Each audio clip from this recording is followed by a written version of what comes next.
If you're like 95% of the dentists that Keith Lee consults with, you're managing the performance of your staff using random and erratic acts that are the result of trying to solve problems after they occur. In working with dentists and creating a good job description for them, Keith discovered that a typical good job description for a dentist has 29 management responsibilities and 19 dentist responsibilities. Yet, you didn't have a single management class in dental school. No wonder you're struggling. But don't feel bad. Before Keith decided to work exclusively with dentists, he worked with businesses in 67 different industries, and almost all of them use that same type of put-out-the-fire management, even the ones that graduated from business school. To be completely honest, even though Keith is a business school graduate, he used those same random and erratic acts until he invented his own management system. One of the reasons you resort to those random and erratic acts is that you've been told you need to do performance reviews. So you tried them and eventually got rid of them because you realized they were demotivating, counterproductive, and did more harm than good. Or maybe you're still using them because you know you need to manage the performance of your staff and you don't know what else to do. But it's even tougher for you. Most managers manage. As a dentist, you need to do the work and manage your practice. You treat and care for patients, and you're responsible for 29 management duties. Yikes! That's why it's even more important that you get the best out of your entire team while spending no more than 1 hour a week managing them. In fact, most dentists that Keith consults with spend about 30 minutes a week managing their entire team. Getting new patients is not only difficult, it's expensive. Once you get a new patient, you can't afford to lose her. When everyone on your staff consistently looks for ways to improve your practice and improve your patient experience, patient retention increases, as do patient referrals and your bottom line income. What would it mean to you if you could get your entire staff functioning as an effective team and functioning at a high level as individuals, and in general, getting things done consistently right by system rather than by fighting fires and fixing mistakes? But that's just the beginning. What would it mean if you could get your entire staff to consistently, actively work to improve your practice? If you know you could achieve more, build the practice you've always wanted, take that vacation, and forget about work, and have a less stressful, more enjoyable home life. If only everybody else around you could be counted on more.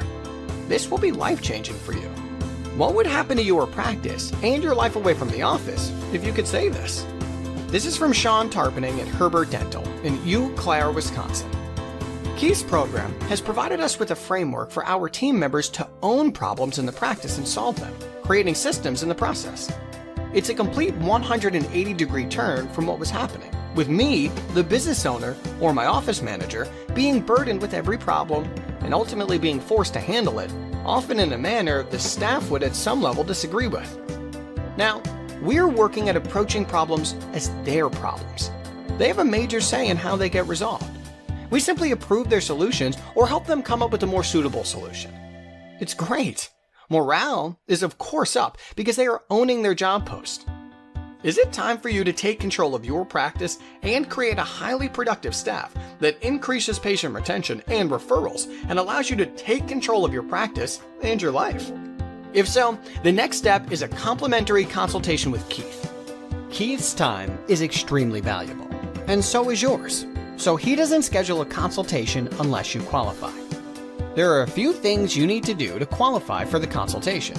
You need to be willing to accept that, with this system, your team will, as Sean Tarpening says, take ownership of problems and come up with solutions. You have to be willing to empower your team. If you are a control freak, you need to stop. You must be willing to accept that there are other good ways to get things done. They may not be the exact way you would do it.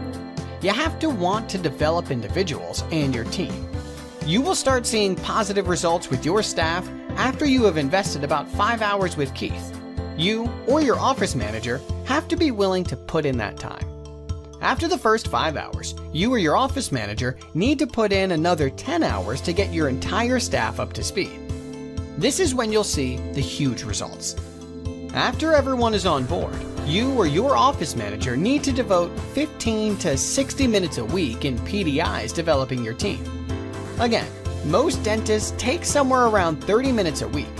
Remember, you'll gain time in other areas, so this usually takes less time than what you're doing now. Here's what you'll discover during the consultation.